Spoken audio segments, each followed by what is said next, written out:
14-year-old Marcus was scavenging through trash when he heard the faint cry from the snow-covered alley. A woman, collapsed, bleeding, left for dead. Hannah, 55, barely conscious. Marcus knew saving her meant risking everything. What he didn't know? She was Reaper's mother, a top Hell's Angels member with 1,000 loyal brothers. When Reaper discovered the homeless kid who found Hannah fighting for her life in that frozen hell, one question burned through his mind. Was Marcus her savior? Or the one who put her there? The answer would either save Marcus's life or end it. Welcome to Hell's Angels family. If you're new here, hit that subscribe button right now because this story will touch your heart in ways you won't expect. To my faithful subscribers who've been here from the beginning, may God continue to bless you abundantly. Before we dive in, let's lift this moment up in prayer. Heavenly Father, I come before you asking for your divine protection over everyone watching right now. Bless their families, Lord. Heal their bodies, provide for their needs, and give them peace that surpasses all understanding. Surround them with your favor and let your presence be felt in their lives today. In Jesus' mighty name, amen. Now, what you're about to witness isn't just a story about survival on the streets. It's about a 14-year-old homeless boy who made one impossible choice in a frozen Chicago alley. A choice that saved a dying woman's life and set off a chain of events involving betrayal, brotherhood, and a battle that would change his life forever. Marcus's fingers were numb, but that wasn't why his hands were shaking. At 2 a.m. on a January night in Chicago's South Side, the cold wasn't just uncomfortable, it was predatory. It hunted you through thin jackets and worn-out sneakers, stalking until your body surrendered. The wind cut through the alley like razors, carrying the smell of diesel exhaust and something darker, the metallic tang of Lake Michigan mixing with urban decay. 3 winters on the streets had taught Marcus that survival meant constant movement, so he kept digging through the dumpster behind Northwestern Memorial Hospital's research facility, searching for anything worth selling. His breath formed ghost clouds in the freezing air. Each exhale felt like losing precious warmth he couldn't afford to spare. But desperation had a way of making you ignore discomfort. Tonight's haul was pathetic. Some empty prescription bottles he might get $5 for, maybe a discarded medical textbook worth something to a pawn shop that didn't ask questions. That's when he heard it. A sound so faint it could have been wind scraping metal. But Marcus had learned to distinguish between the symphony of street noises, and this was different. This was human. He froze, listening. There it was again. A groan, weak and desperate, coming from the narrow alley between the main hospital building and the emergency services wing. Every instinct screamed at him to walk away. Getting involved meant questions, police reports, maybe social services dragging him back into the system he'd escaped. At 14, Marcus had already survived 2 foster homes that treated kids like inventory. The first one had bars on the windows. The second had a foster father with fists like hammers. He wasn't going back. But the sound came again, and this time it carried a word: help. Marcus abandoned the dumpster and moved toward the alley, his heart rate accelerating. The streetlights barely penetrated the gap between buildings, but as his eyes adjusted to the darkness, he saw her. A woman buried in a snowdrift, her designer coat soaked crimson, one arm extended like she'd been crawling toward the street before her body quit. Lady. Marcus dropped to his knees beside her, his heart hammering against his ribs. Blood pooled beneath her head where a gash split her scalp, the wound still weeping fresh crimson into the white snow. Her lips had turned the color of frozen blueberries. 50-something, he guessed, with silver streaking through dark hair that clung to her face in icy clumps. Her skin felt like marble when he touched her wrist, searching for a pulse he could barely find. Her eyes opened, just barely, and locked onto his. There was something in that gaze, a fierce recognition that made Marcus's stomach twist. She wasn't just seeing him, she was memorizing him, as if she knew this moment would matter. She was trying to tell him something, her mouth forming words that wouldn't come. Her hand clutched a gold locket so tightly her knuckles had gone white. Marcus made his decision in half a heartbeat. He hooked his arms under hers and pulled, dragging her dead weight through the snow toward the service entrance 50 feet away. She was heavier than she looked, and every few feet he had to stop, gasping, his 14-year-old frame straining under the burden. His sneakers slipped on ice. His shoulders screamed in protest. But he kept moving because that's what survivors did. They kept moving. When he reached the door, he pounded with both fists, over and over until his hands went from numb to screaming with pain. Seconds felt like hours. Finally, a janitor appeared, a middle-aged man with tired eyes that went wide with shock at the scene. Marcus didn't wait for questions. He shoved past the man, yelling for doctors, for help, for anyone. The emergency room exploded into controlled chaos. Medical staff swarmed the woman. Hannah, he heard someone say after checking her wallet. Hypothermia, severe head trauma, internal bleeding, possible subdural hematoma. The words flew past Marcus as nurses hooked her to machines that beeped urgent warnings. For lines appeared. A crash cart stood ready.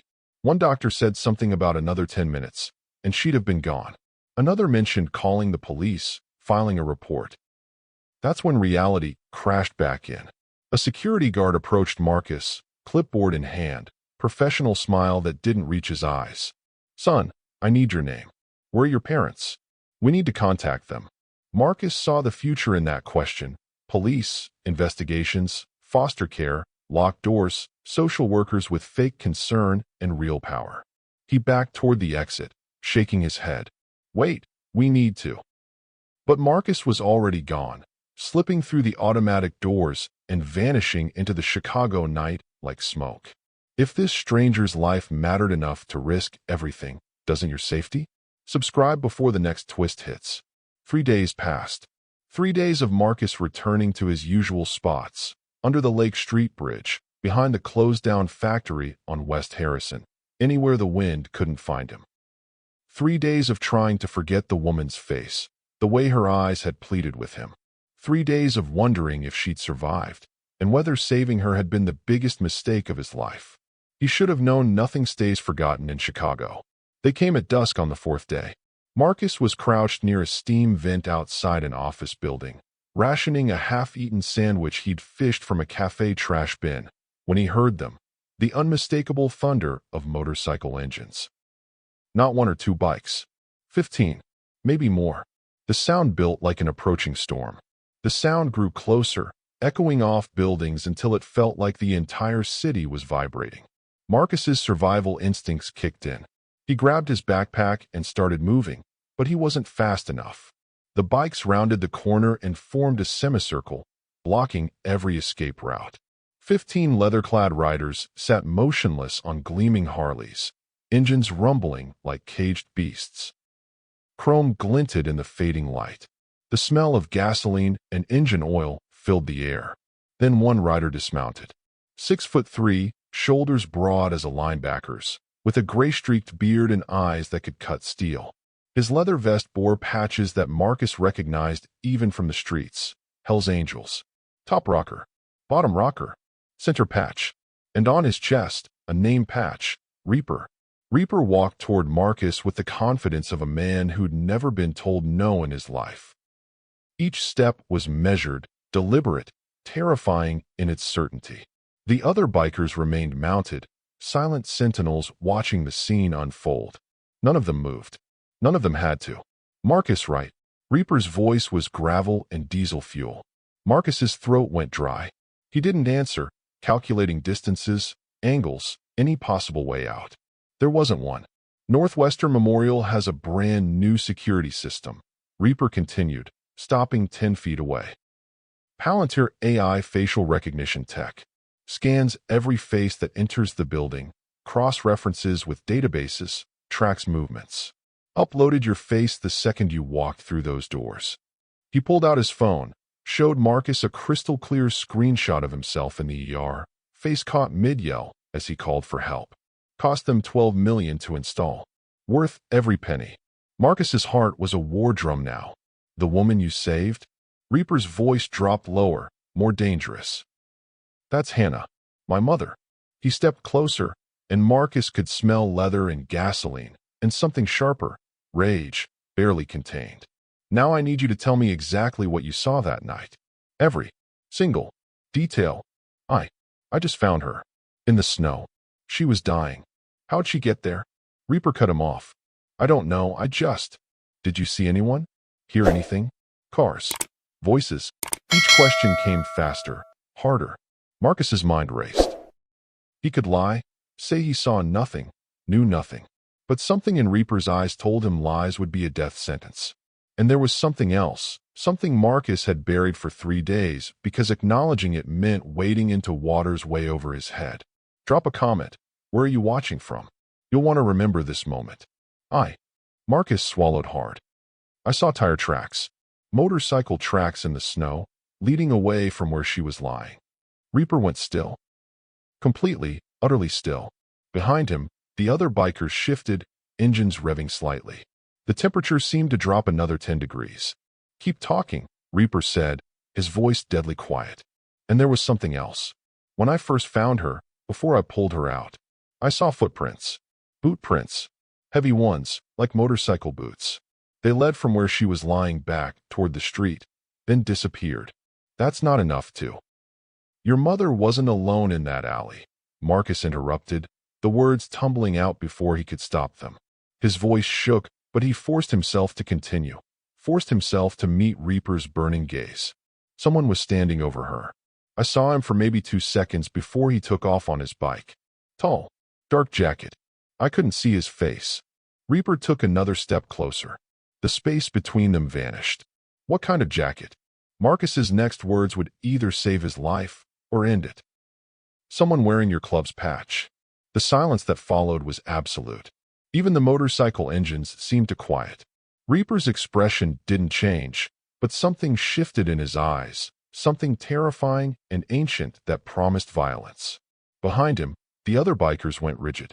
Hands moved toward waistbands. The air crackled with barely restrained fury. When Reaper finally spoke, his voice could have frozen blood. Get on the bike, kid. You're coming with me. The ride to Cicero felt like being swallowed by thunder. Marcus sat behind Reaper on the Harley, his thin jacket doing nothing against the wind that tore at him like claws. The vibration of the engine traveled through his entire body, rattling his teeth, making his bones ache. 15 bikes surrounded them in formation, their headlights cutting through the darkness like predator eyes hunting prey. No one spoke. The only language was engine roar and the occasional hand signal Reaper threw to the riders flanking them. Cryptic gestures Marcus couldn't decipher, but knew meant something deadly serious. Marcus's mind spiraled through possibilities, each one worse than the last. Where were they taking him? What would happen when they got there? He'd told Reaper the truth. Someone from the Hells Angels had left Hannah to die. That truth could get him killed, and Marcus knew it. But lying would have been faster. At least lies gave you a quick death. The truth? The truth made you useful first, then disposable. The cityscape shifted from downtown high-rises to industrial wastelands. Abandoned factories loomed like tombstones. Chain-link fences topped with razor wire guarded empty lots. This was the Chicago tourists never saw, the Chicago that ate people whole and never spit them back out. The clubhouse appeared after 20 minutes of weaving through industrial neighborhoods, a low-slung building with barred windows and security cameras mounted on every corner. The structure looked like it had once been a warehouse, converted into something between a fortress and a sanctuary. The parking lot held maybe 40 motorcycles, all gleaming chrome and custom paint jobs worth more than most cars. A neon sign above the entrance showed a skull with wings, the red glow casting everything in a hellish light. Marcus had seen places like this from a distance, always knowing better than to get close. The bikes pulled in simultaneously, a choreographed arrival that spoke of military precision. Engines cut one by one until silence rushed back in, somehow more oppressive than the noise. Reaper dismounted and grabbed Marcus by the arm. Not rough, but firm enough to communicate there was no running. The pressure of his grip was a promise and a threat. The other bikers formed a loose circle around them, a mobile prison of leather and muscle. Marcus counted exits. There were 3, all blocked. Inside, Reaper said. The clubhouse interior smelled like cigarette smoke, spilled beer, and motor oil, a combination that burned Marcus's nostrils and made his eyes water. Pool tables occupied one corner. Green felt scarred with cigarette burns. A bar stretched along the back wall, bottles glinting under dim lights. Neon beer signs provided the only real illumination.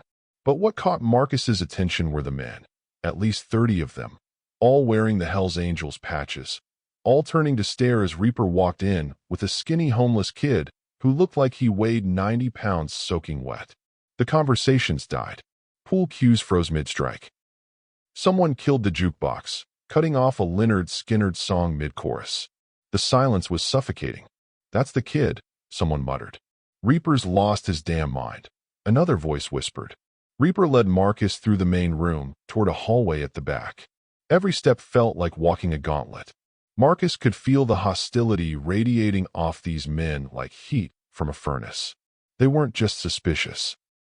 They were territorial, protective of their brotherhood, and he was an outsider who'd just accused one of them of attempted murder. The back room was windowless, a concrete box with a single metal table and 2 chairs bolted to the floor. Interrogation room, Marcus realized. How many people had sat in this chair before him, and how many had walked back out? He sat when Reaper pointed, feeling every eye in the building burning through the walls. Reaper remained standing, arms crossed, his presence filling the room like a storm system. He pulled off his leather gloves slowly, methodically, then tossed them on the table. The gesture felt ritualistic, like preparing for something unpleasant. "You said you saw someone," Reaper began, his voice low enough that Marcus had to strain to hear. "I need you to describe everything. Height, build, anything on his jacket, his bike. Scars, tattoos, the way he moved. Think hard, kid. Details matter." Marcus closed his eyes, forcing himself back to that alley. The memory came in fragments. Blood on snow, the woman's labored breathing, the metallic smell of blood mixing with hospital antiseptic from nearby dumpsters. And yes, the figure. He'd only glimpsed him for maybe 2 seconds before the man mounted his bike and disappeared into the night. But fear had a way of burning details into your brain with perfect clarity. "Tall," Marcus said slowly, opening his eyes. "Maybe 6 foot or more. Heavy build, like he worked out. Not fat, solid. His jacket had your patches, full colors. But I saw something else when he turned to look back. A tattoo on his neck. A snake, definitely a snake, wrapped around from the side, the head coming up behind his ear." Reaper's jaw tightened, a muscle jumping beneath his beard. "What about the bike?" "Custom Harley. Dark blue, maybe black, hard to tell in that light. Chrome exhaust pipes, dual pipes. I remember because they caught the light from the street when he took off, reflected orange from the sodium lamps. A Softail, I think. The frame, the way it sat." Marcus trailed off, then added, "My dad used to ride before the accident. Before everything fell apart. Before the streets became home." Reaper pulled out his phone, scrolled through photos with deliberate slowness, then held it up. The screen showed a customized Harley Softail, midnight blue with chrome accents. "This bike." Marcus's stomach dropped. His hands started trembling. "Yeah, that's it. I'm absolutely sure. Those pipes, that paint job, that's the bike. If you're watching someone protect a kid, shouldn't you protect your feed? Like and subscribe." Reaper's expression went dark, a shadow passing over his face that made him look 10 years older. He pocketed the phone and stood there for a long moment, thinking, calculating. His fingers drummed once against the table, the only sign of agitation. Then he opened the door and called out, "Viper, Cade, Razor, get in here." Now, 3 men entered, filling the doorway before stepping inside. All massive, all dangerous looking in different ways. The first, Viper, had arms covered in sleeve tattoos depicting serpents and skulls, his face weathered by years of sun and violence. The second, Cade, wore a bandana and had cold, calculating eyes that assessed Marcus like he was merchandise. The third, slightly younger than the others but no less intimidating, had a snake tattoo curling up his neck, the head disappearing behind his right ear. Marcus's heart stopped. His breath caught in his throat. Time seemed to slow down, every detail sharpening into hyperclarity. Reaper studied Marcus's face, caught the recognition, the flash of terror Marcus couldn't hide fast enough. Which one? Marcus couldn't speak. His mouth had gone dry, tongue stuck to the roof of his mouth. The man with the snake tattoo, Razor, stared at him with the intensity of someone memorizing a target, cataloging every feature for later. There was no warmth there, no humanity, just cold evaluation and the promise of retribution. Point at him, Reaper commanded, his voice harder now. But before Marcus could move, Viper stepped forward, his voice carrying across the small room. Hold on. You're trusting some street kid over your brothers? Over men who've bled beside you for 20 years? Who've taken bullets for you? His voice carried outrage, but underneath it, Marcus heard something else. Fear, maybe. Or calculation. The voice of someone protecting an investment.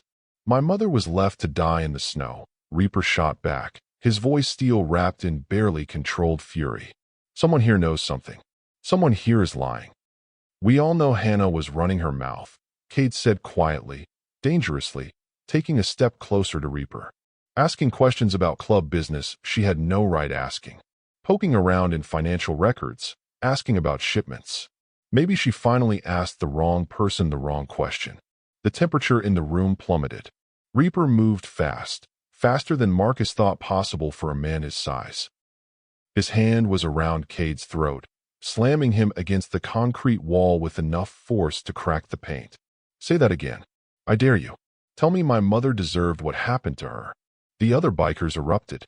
Bodies filled the doorway within seconds. Voices rose in a chorus of anger and accusation. Half the room seemed ready to pull Reaper off Cade. The other half waited to see if Reaper would finish what he started. The tension was explosive, one spark away from total chaos. Everyone out.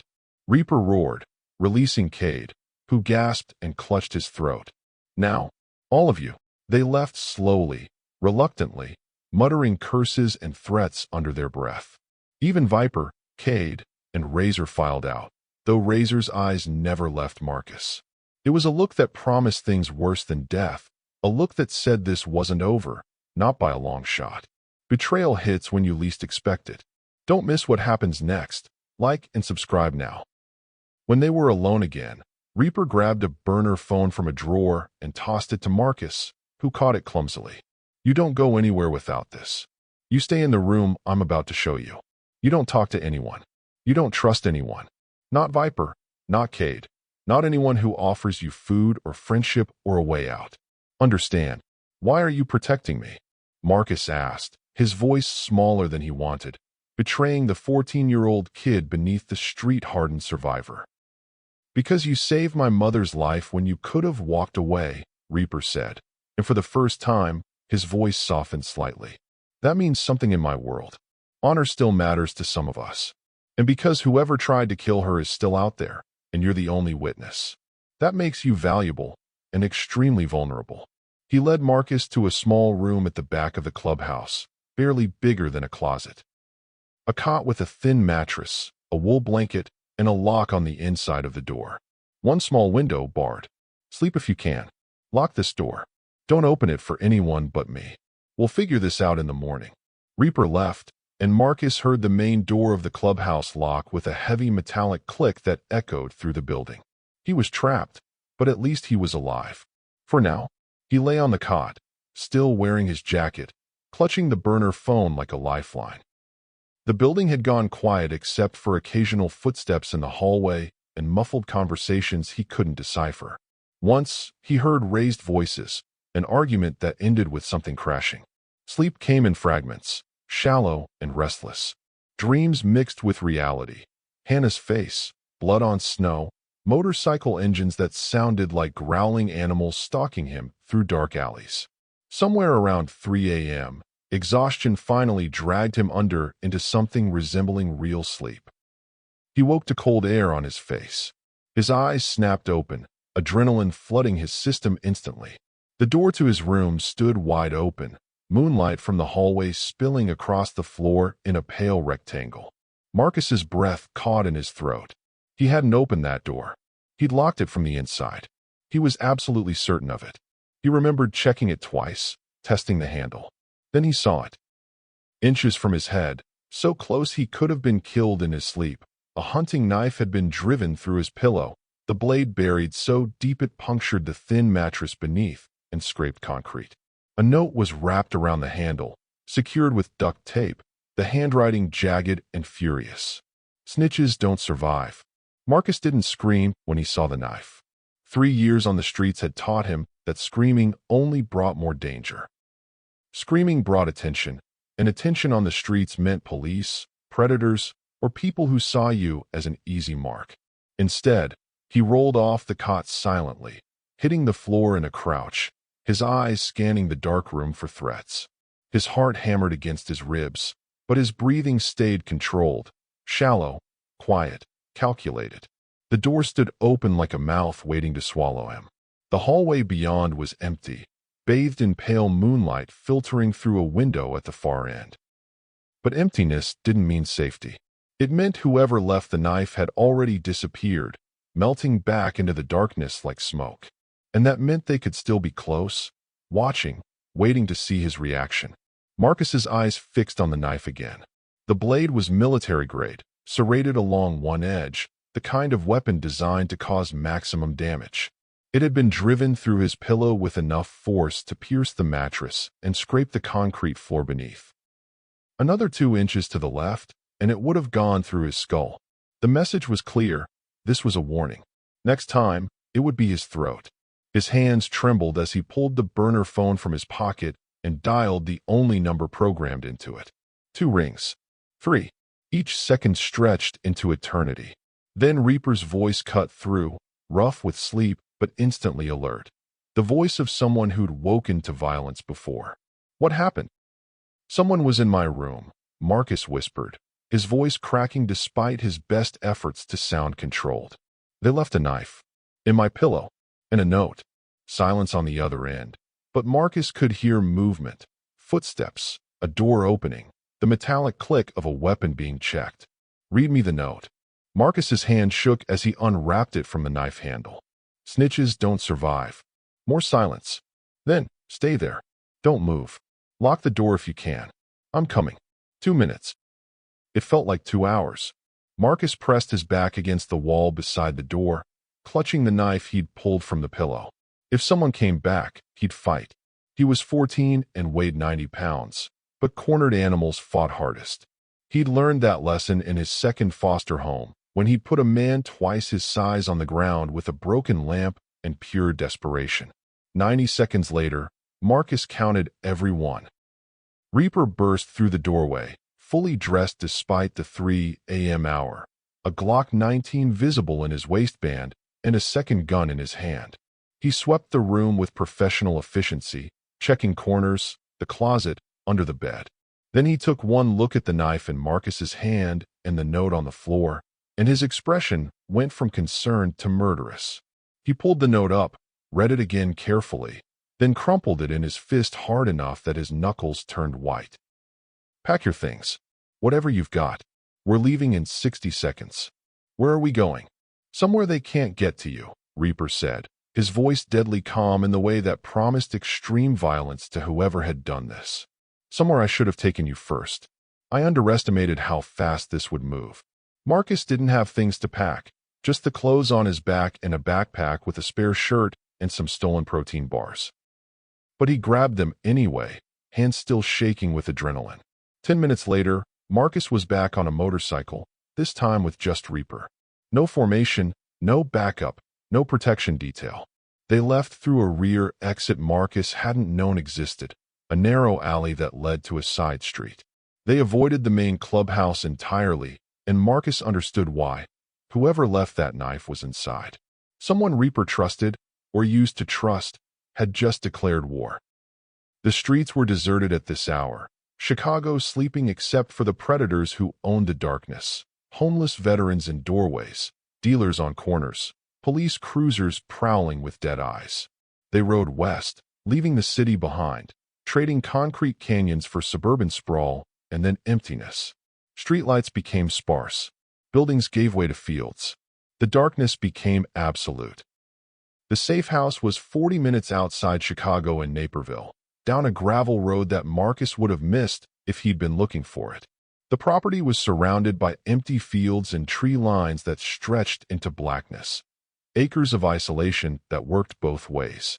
No one could sneak up, but no one could hear you scream either. The house itself was small, a single-story ranch that had seen better decades. Peeling white paint exposed gray wood beneath. The porch sagged in the middle like a broken spine. Windows were dark except for a single light that burned in the kitchen. But it had something the clubhouse didn't: distance from the betrayal. An old man sat on the porch steps, smoking a cigarette despite the cold, breath and smoke mixing in the frozen air. He stood as they approached, unfolding to a height that made even Reaper look average.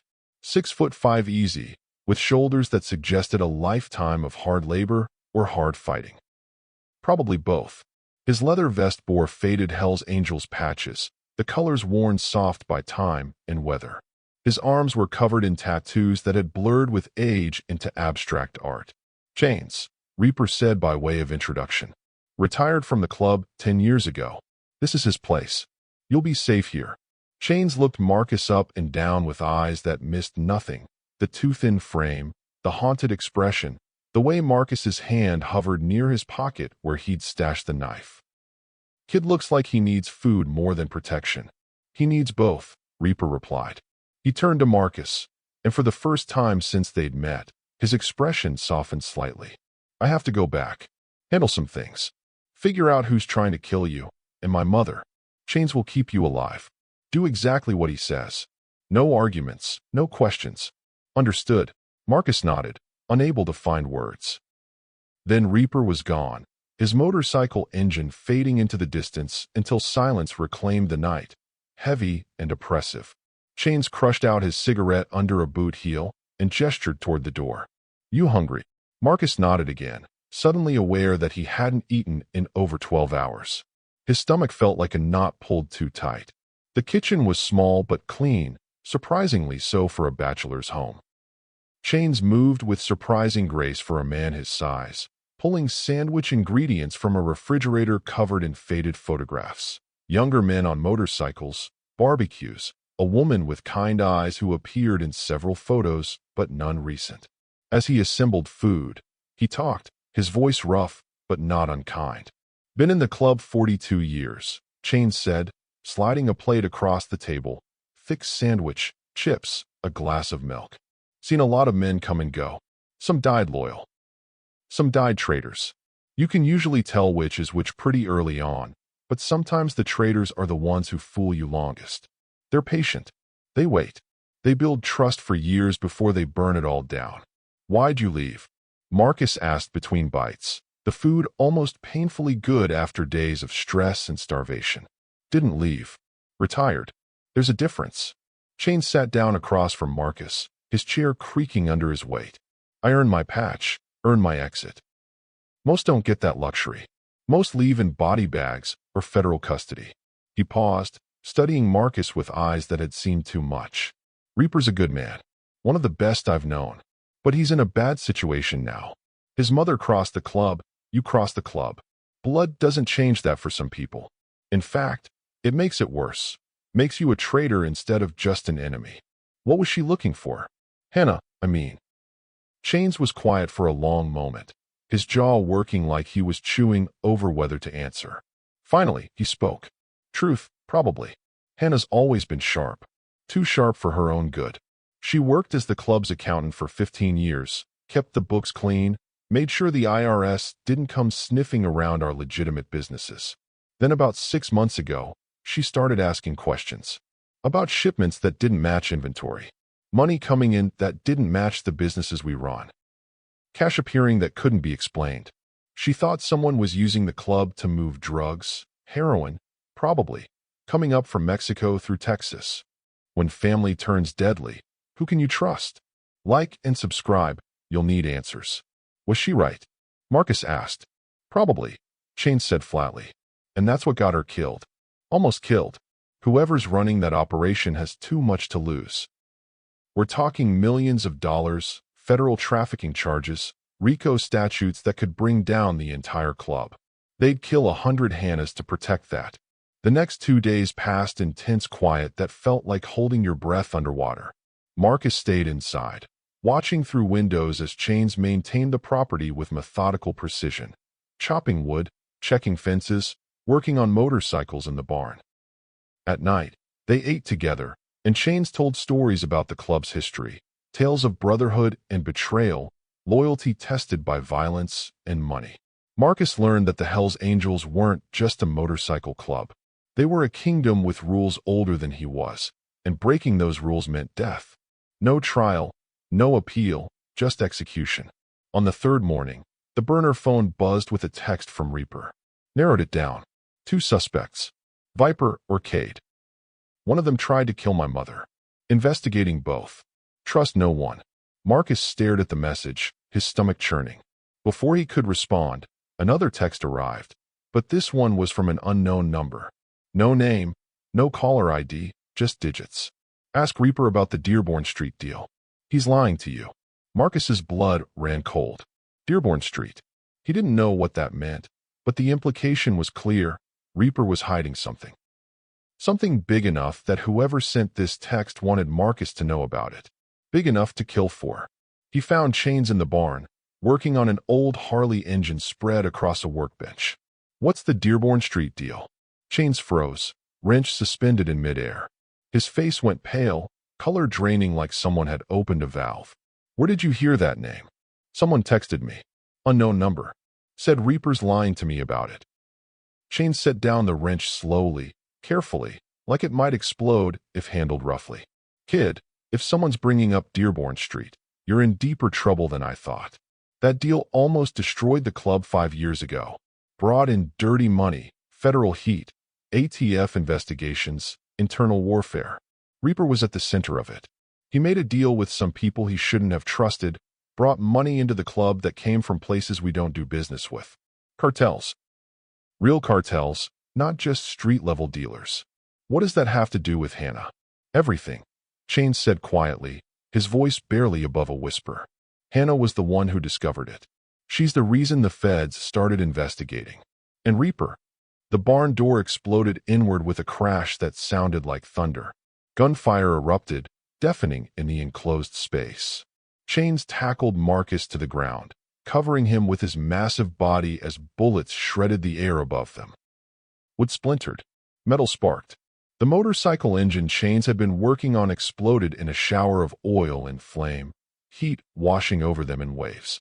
Stay down, Chains roared, his voice barely audible over the gunfire. Survival isn't guaranteed. Make sure you see how this ends. Like and subscribe now. More gunfire. Chains pulled a Glock from his waistband and returned fire, his shots precise despite the chaos, each one calculated. Marcus pressed himself flat against the concrete floor, his ears ringing, his heart hammering so hard he thought his ribs might crack. He could smell gunpowder and burning oil and something else, blood. Then Chains made a sound, a wet, choking gasp that turned Marcus's blood to ice. The big man staggered backward, clutching his chest where blood bloomed across his shirt like a crimson flower spreading in fast motion. No! Marcus screamed. Chains collapsed beside him, his breathing ragged and shallow, each breath bubbling with blood. His gun clattered across the floor, just out of reach. Marcus grabbed for it, but boots thundered into the barn. 3 men, maybe 4, their faces covered with bandanas, assault rifles raised. A shadow fell across Marcus. He looked up to see a gun barrel pointed directly between his eyes, close enough to see the rifling inside. Then a voice he recognized said, "Don't. We need him alive." The barn door opened wider, and Cade stepped into the firelight, his cold eyes gleaming with satisfaction. Cade stepped over Chain's dying body like it was garbage on the sidewalk.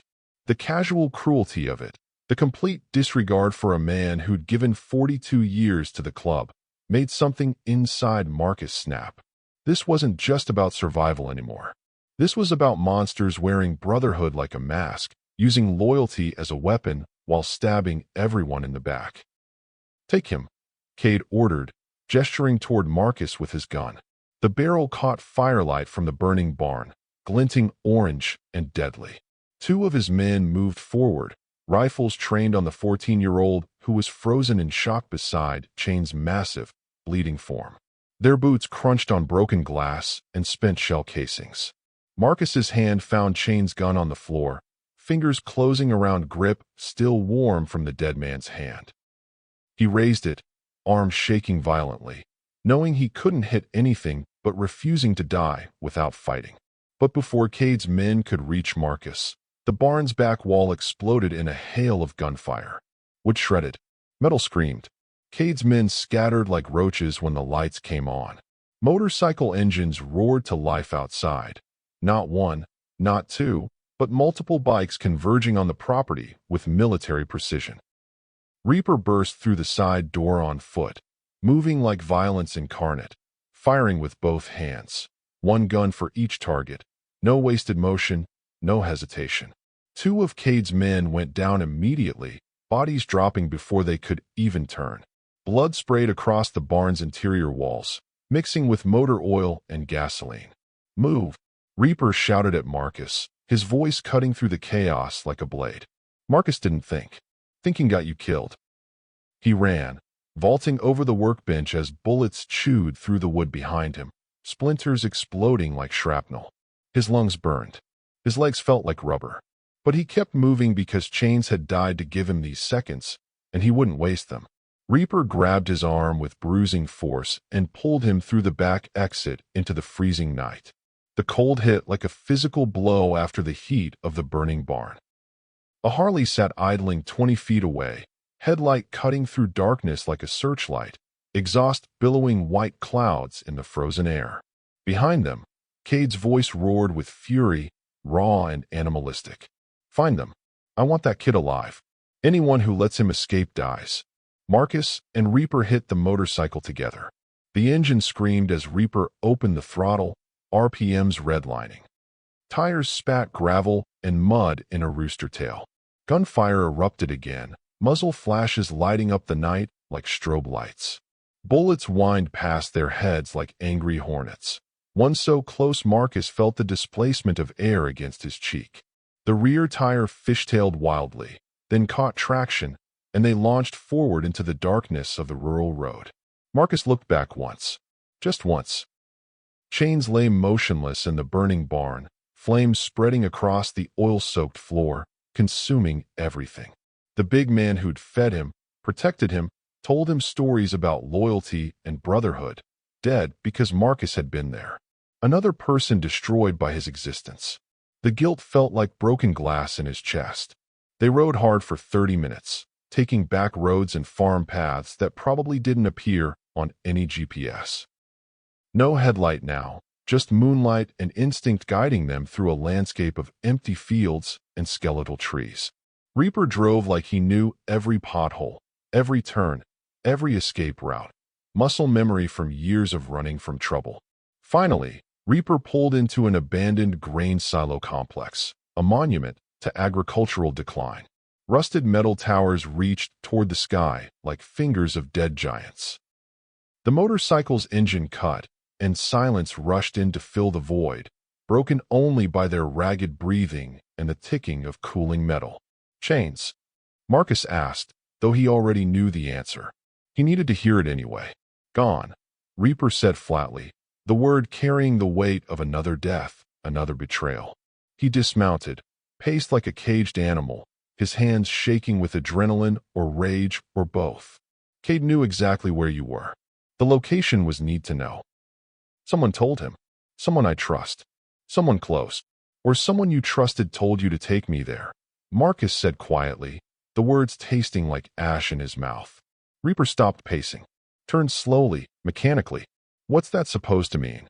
Marcus pulled out the burner phone with trembling fingers, showed him the text message about Dearborn Street. The words glowed in the darkness like an accusation. "Explain this. Explain why someone's telling me you're lying." Reaper's face went dark, shadows deepening the lines around his eyes and mouth. For a moment, a terrible, frozen moment, Marcus thought he might lash out, might hit him, or worse. The big man's fists clenched. His jaw worked. Violence radiated from him like heat. Instead, Reaper deflated like someone had opened a valve and let out all the fight. He suddenly looked 10 years older, shoulders sagging under invisible weight.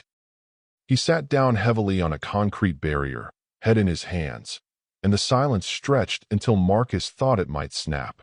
You want the truth? Reaper's voice was hollow, scraped raw. Fine. 5 years ago, I made a deal. The club needed money. Legitimate fronts were failing. IRS was circling like sharks. We were bleeding cash. Some people approached me with an offer. Cash, lots of it, in exchange for moving product through our territories. Protection, distribution networks, legitimacy. I said yes. Drugs, Marcus said, the word simple but damning. Heroin. Mexican cartels wanted our connections, our reach, our legitimacy as cover. I brought it to a vote with the leadership. It passed. We took the money. For 2 years, everything was good. We expanded, bought businesses, cleaned the money through car washes and restaurants and tattoo parlors. Then my mother started asking questions. Marcus felt his stomach twist into knots. What kind of questions? Where the money was really coming from. She knew the math didn't work. She's too smart, too thorough. She started digging, found the connections to the cartels, realized what I'd done. Reaper looked up, and his eyes were haunted, hollow. She threatened to go to the feds. Said she'd bring down the whole operation, turn state's evidence, testify in federal court if I didn't end it immediately. She was going to destroy the club to save it. Destroy me to save my soul. When the hero might be the villain, do you keep watching? Like and subscribe. So you killed her, Marcus said, his voice barely a whisper, each word feeling like a betrayal of the man who'd protected him. No. Reaper stood abruptly, the denial explosive. I would never. She's my mother. I love her. I ended the deal. Cut ties with the cartels completely. Lost millions. Made dangerous enemies. The kind who kill your family to make a point. But I ended it because she asked me to. Because she was right. Then who left her to die in that alley? Someone who didn't want the deal to end, Reaper said, pacing again. Someone who was making too much money to walk away. I thought it was Cade or Viper, but I couldn't figure out which one. Or maybe both. Trust becomes impossible when everyone's lying. Headlights cut through the darkness like knives, approaching fast from the east. Not one vehicle, multiple. Motorcycles, at least a dozen, maybe more. The rumble of engines built like distant thunder growing closer. Marcus and Reaper both tensed, hands moving toward weapons, but Reaper held up his other hand. Wait, he said, something in his posture shifting from defensive to uncertain. The bikes surrounded them in a loose circle, engines rumbling like contained thunder, headlights creating a ring of illumination that felt like an arena. But these weren't Cade's men. The patches were different, the bikes older, the riders less tactical and more traditional. The lead rider removed his helmet with deliberate slowness, revealing a weathered face Marcus recognized from the clubhouse. Viper. Don't shoot. Viper called out, hands visible and empty, palms forward in the universal gesture of peace. I'm here to help. Help. Reaper's gun was already drawn, aimed center mass at Viper's chest. Why the hell should I trust you? Give me one reason I shouldn't put you down right now. Because I've been trying to protect you this whole time, Viper said, dismounting slowly, carefully, like approaching a wounded animal. Cade's been running his own operation for 3 years. Separate from yours. Deeper connections, bigger money. He never stopped dealing with the cartels. He just went around you, used your old contacts, built his own pipeline. When Hannah figured it out, started tracing money that didn't match any club business, he tried to kill her to keep her quiet. Why frame me? Reaper demanded, the gun still steady. Because you were in his way. If he could make it look like you killed Hannah, your own mother, the club would turn on you. They'd execute you for breaking the most sacred rule. He'd take over leadership, expand the operation, make millions while you rotted in the ground. You, your mother, this kid.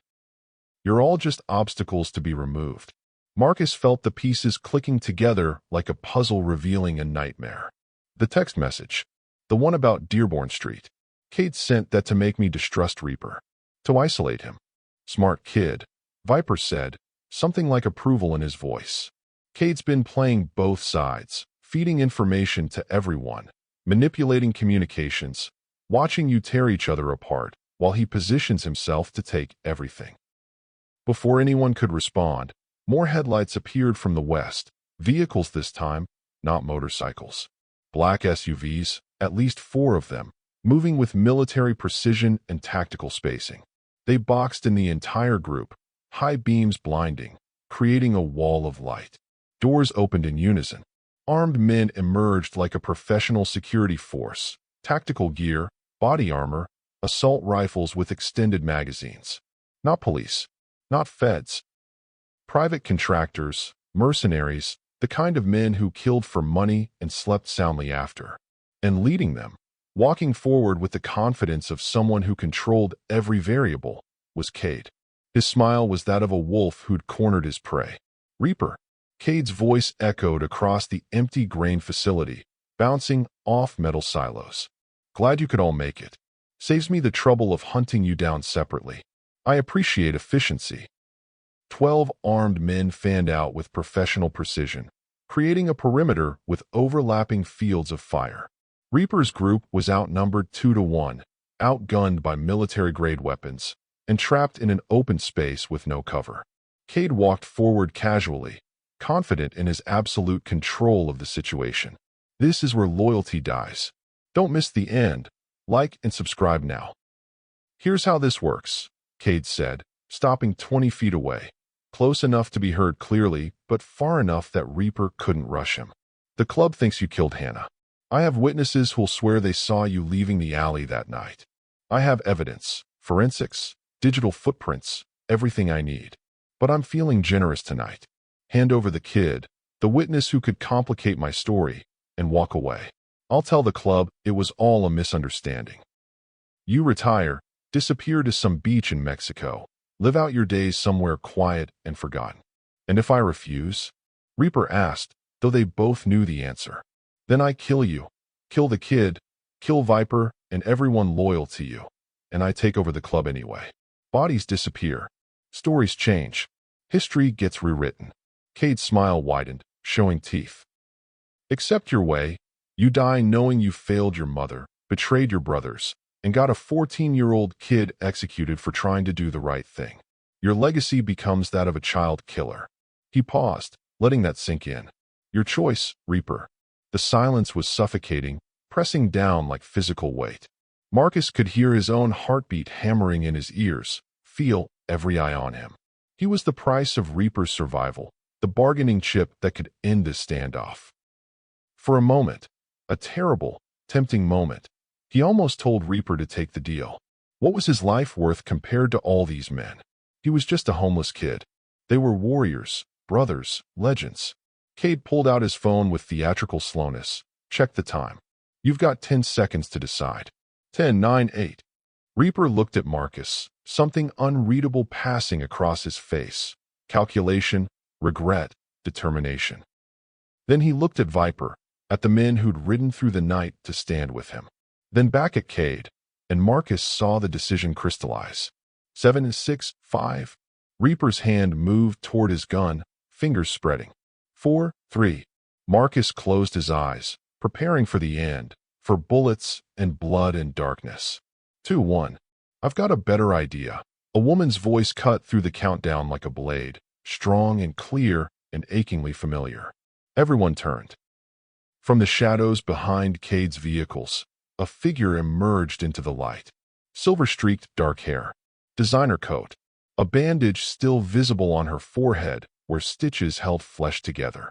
Hannah walked into the light, very much alive, and behind her came a force that made Cade's 12 men look like children playing soldier. 1,000 headlights igniting the darkness simultaneously as Hell's Angels bikers flooded the grain facility from every direction, a tsunami of chrome and leather and righteous fury. Cade's face went from triumphant to terrified in the space of a heartbeat. The grain facility transformed into an arena of judgment as 1,000 motorcycles surrounded the complex, their engines creating a sound like the earth itself was splitting open. Every direction Marcus looked, he saw headlights, leather vests, and the unmistakable patches of the Hell's Angels.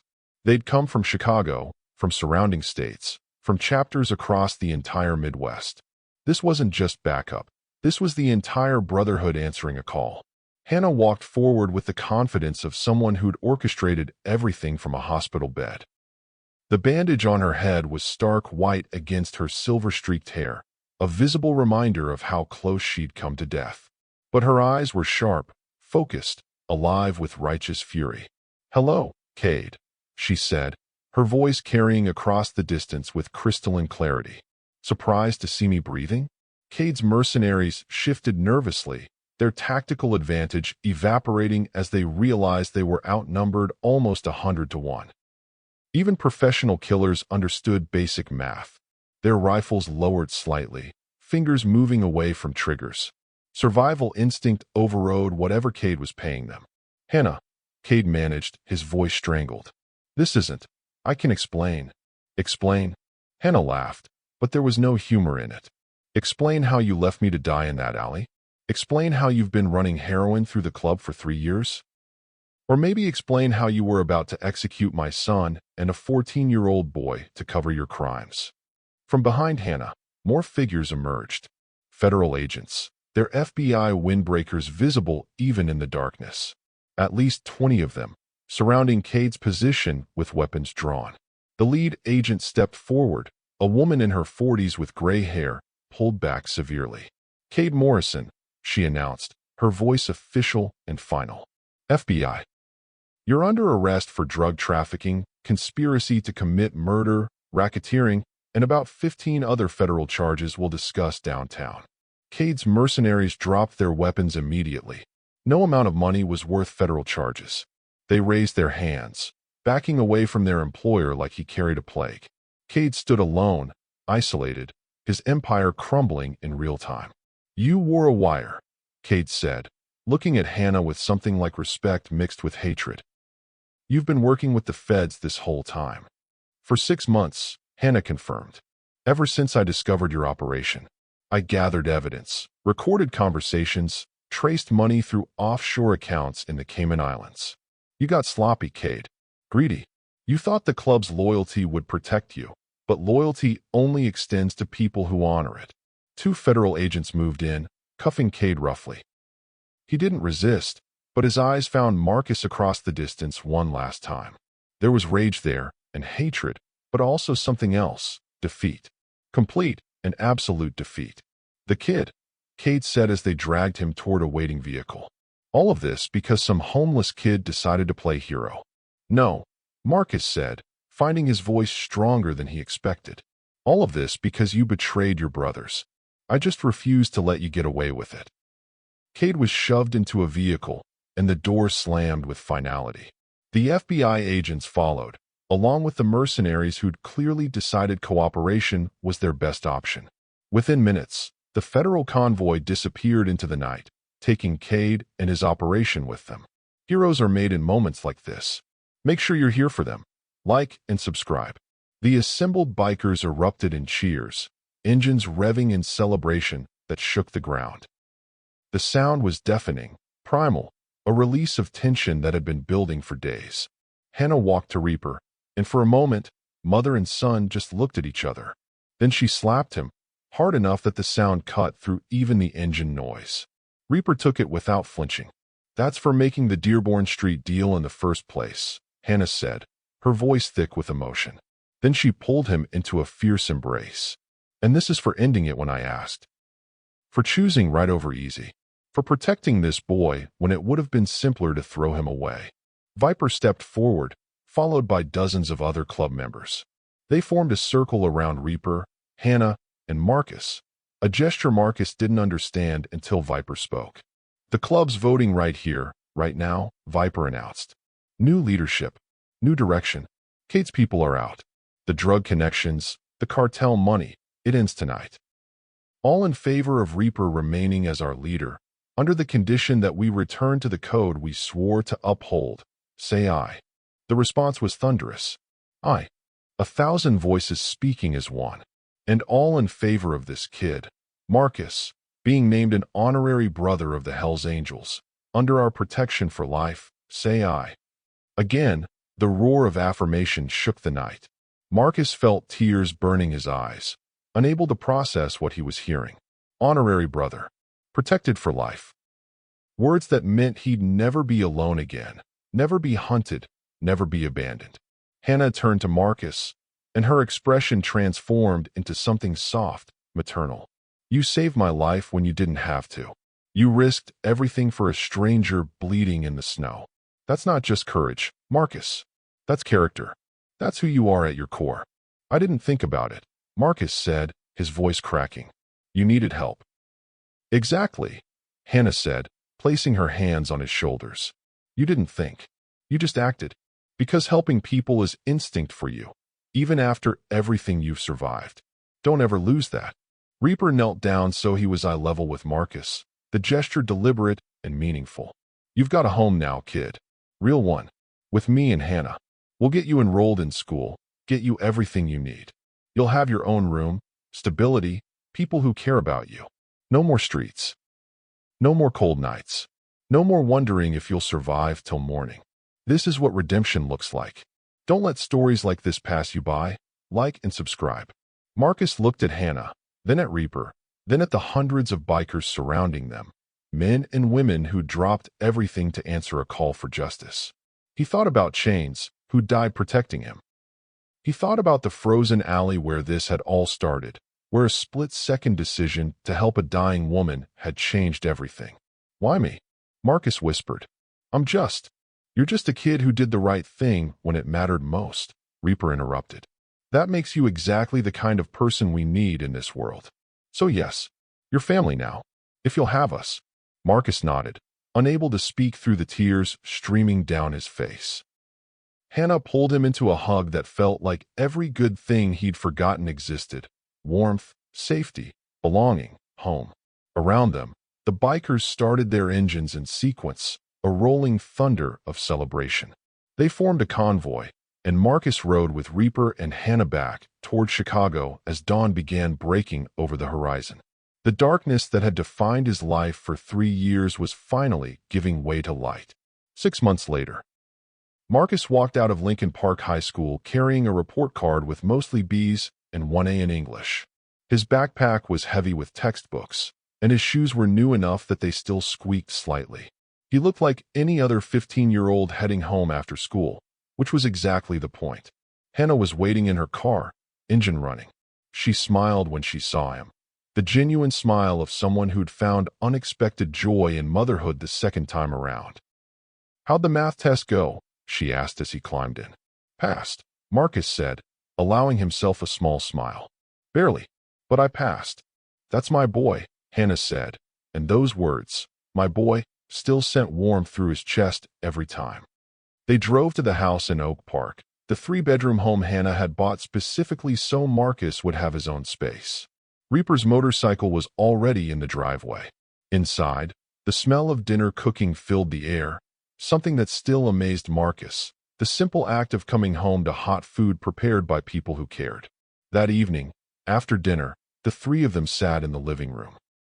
Reaper nursed a beer while Hannah worked on her laptop, managing the club's legitimate accounting, cleaned up now, transparent, legal.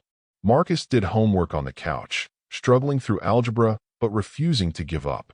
Marcus, Reaper said suddenly. Look at me. Marcus looked up, concerned by the serious tone. 6 months ago, you were surviving on the streets. Today, you're sitting in a warm house, doing homework, planning for a future. You did that. Not me, not Hannah. You. By making one impossible choice in a frozen alley to save someone you didn't know. That choice saved my mother, exposed corruption, reformed an entire organization, and changed your life. Never forget that your choices matter. That you matter. Marcus felt his throat tighten. I just did what anyone would do. No, Hannah said gently, looking up from her laptop. You did what almost no one would do. And that's why you're here. That's why you're ours. Later that night, Marcus lay in his bed, his actual bed with clean sheets and a door that locked from the inside if he wanted, though he never did anymore. He thought about Chains, about that night in the barn, about the price of doing the right thing. The old man had died protecting him, and Marcus had vowed never to waste that sacrifice. He thought about Cade, serving life in federal prison without possibility of parole. About the club, reformed and rebuilt on principles instead of profit. About second chances and unlikely families. His phone buzzed. A text from Reaper. Proud of you, kid. Sleep well. Marcus smiled in the darkness and texted back. Thanks, Dad. He'd never called Reaper that before. Hadn't been sure if it was allowed, if it was too much, if it would make things weird. But the response came immediately. That's the first time you've called me that. Don't let it be the last. Marcus set the phone down and closed his eyes. Outside, the neighborhood was quiet. Safe, peaceful, boring in the best possible way. No sirens, no threats, no wondering if he'd survive the night. Just home. He'd saved a Hell's Angels sister in the snow. And in return, 1,000 bikers had changed his life. But really, Marcus had changed his own life the moment he decided that someone else's survival mattered more than his safety. That was the real story. Not the violence, not the betrayal, not the dramatic rescue. The real story was that a homeless boy chose kindness in a frozen Chicago alley, and kindness chose him back.